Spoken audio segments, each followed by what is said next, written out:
राधे राधे आप सभी को।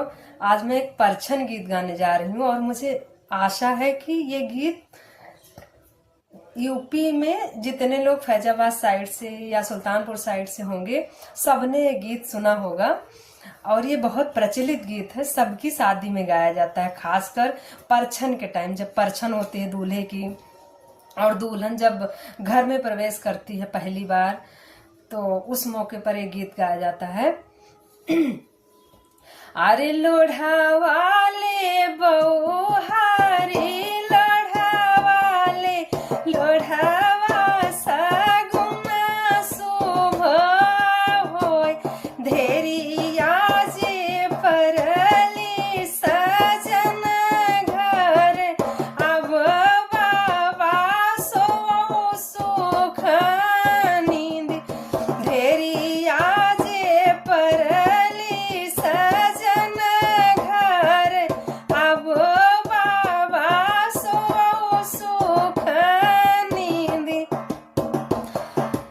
कल साले बउहारी कल साले कल सगुन शुभ होय धेरिया जे परली सजन घर अब बाबा सो सुख नींद।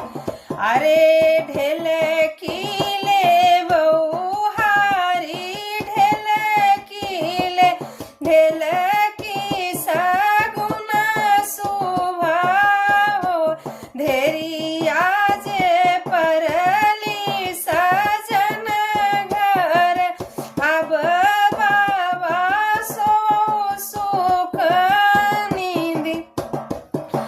मुसराले बउहारी मुसराले मुसरा सगुन शुभ होय धेरिया जे परली सजन घर अब बाबा सो सुख नींद। सुपवाले बउहारी सुपवाले सुपवा सगुन शुभ होय धेरिया जे परली सजन घर अब बाबा सो सुख नींद। राधे राधे आप सभी को। आज मैं एक परछन गीत गाने जा रही हूँ और मुझे आशा है कि ये गीत